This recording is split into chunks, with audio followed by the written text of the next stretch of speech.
Shalom. So, this topic is very sensitive, especially in the Hebrew community where everything that one is not able to understand, it is classified as witchcraft, right? But this is one of the things we don't really, one of the reasons why we don't really know ourselves. You understand? Because we blot out everything that we perceive to be bad, and that's why we're easily deceived, right?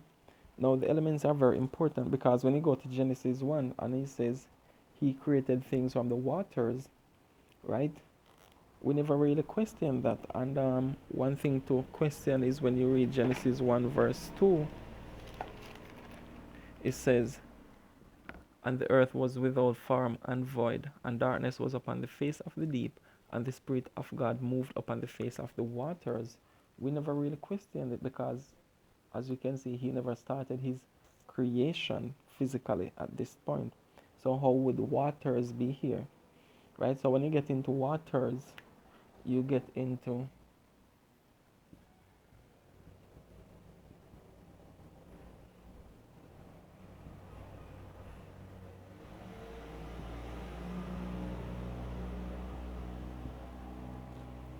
all right. Now these elements, they govern our physical bodies, right? And as you know already, I made a video pertaining to the Ah and the Dam, right? Which is the Adam. So there's always one element predominant over here, but the fifth element is always the ruling or the highest above them all. And not a lot of us know how to deal with this part. We can only perceive the human side, which is earth, air, water, and fire, right? So Genesis chapter 2, when it says he formed man from the dust of the ground, that's not the creation of man. The creation was in Genesis 1, right? And we were created from the elements. And let me show you something important about these elements, because when you get into Hebrew, you see something totally different. For example, we are all familiar with this word heaven, right? What does it mean in Hebrew? Sha, ma, yum. And you know, yum just is the way of making a word like plural in the Hebrew, right? When you take this letter, right, the Hebrew letter here, and the ma, which is the M, how is it written again? In Paleo Hebrew, it's like this, like waters, right? This would represent the celestial fire, and this would represent the celestial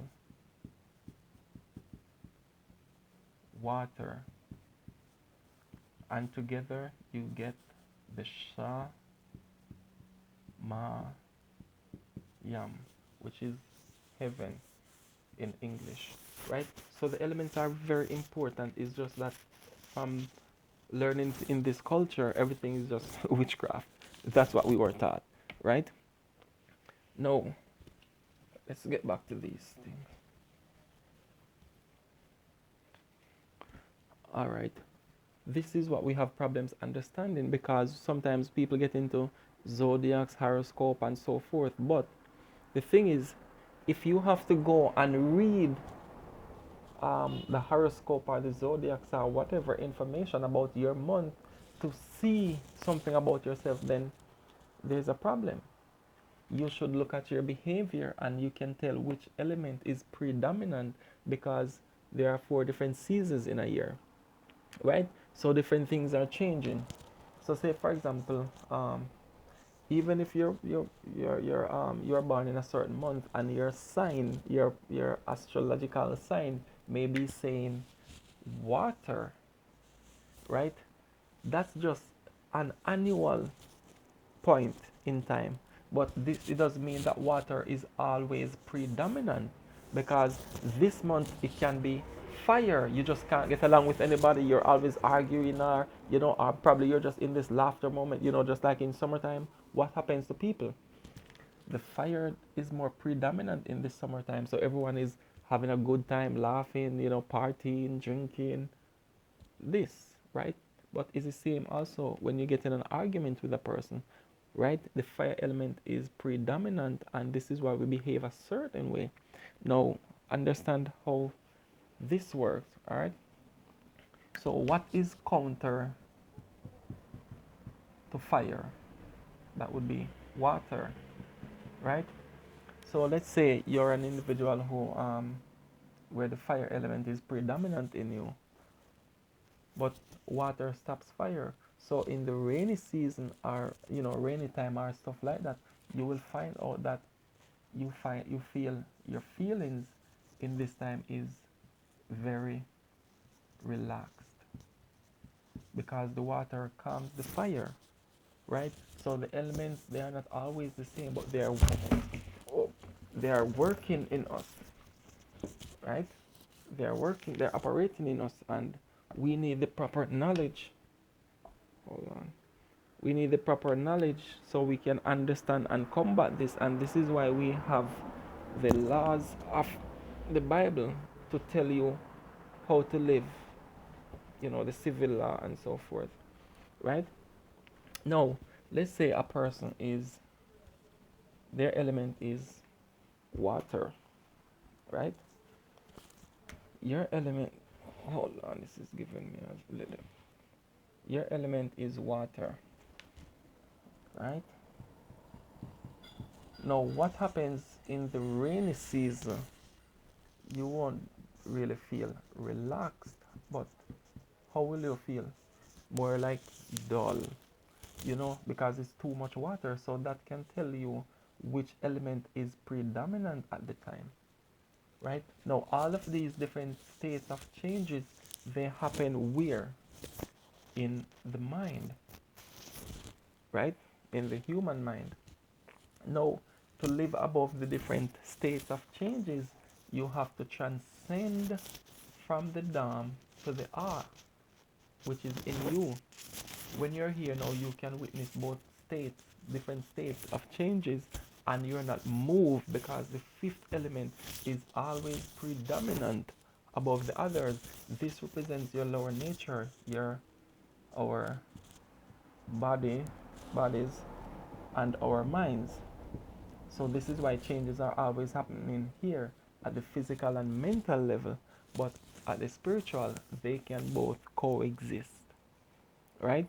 So this is why you see the nature of wisdom, or for the Most High, you can find good and evil coexisting, right? But in our states, it does not happen like that. No, here.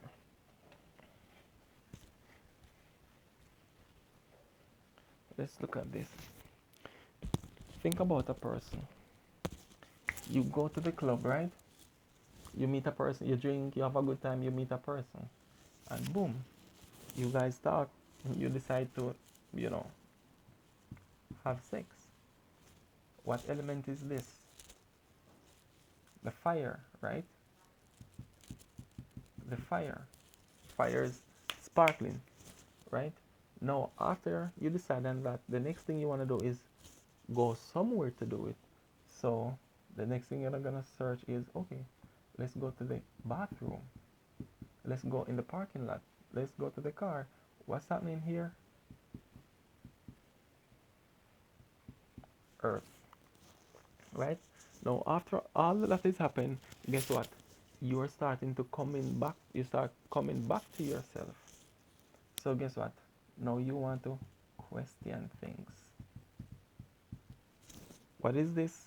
Dealing with your mind. Ear. Ear deals with the mental, right? Then guess what?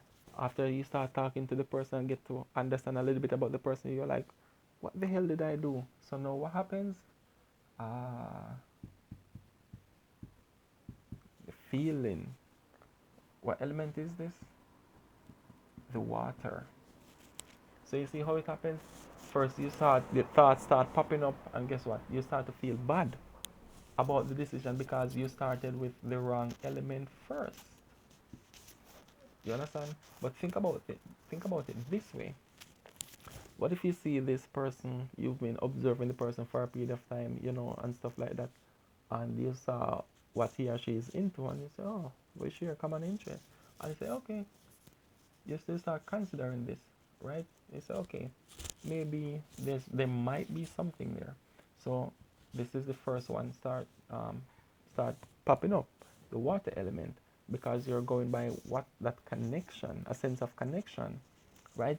Then you're going to build on this connection. So you're going to do what? Engage in a conversation with the person, ask questions, find out things, and when this is at work, it's at work because it's a very curious mind. It asks a lot of questions, right? And then, after getting to know the person at some level, then, you know, the next thing you want to do is get into, say, okay, you know what?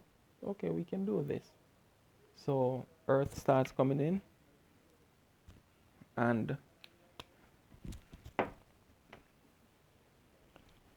so after you ask those questions and get familiar with the person, what happens now is that you say, okay, how about we hang out? Let's go for dinner. Let's go to watch a movie. Let's go to the park, whatever it is.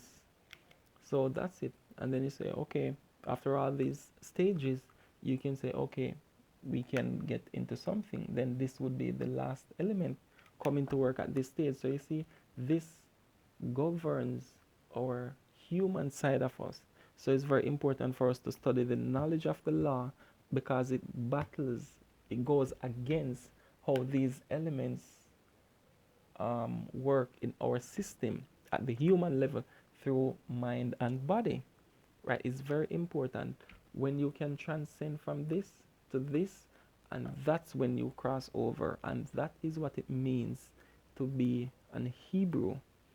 Absent this knowledge, you're going to have problems. You're going to always repeat the same cycling of mistakes.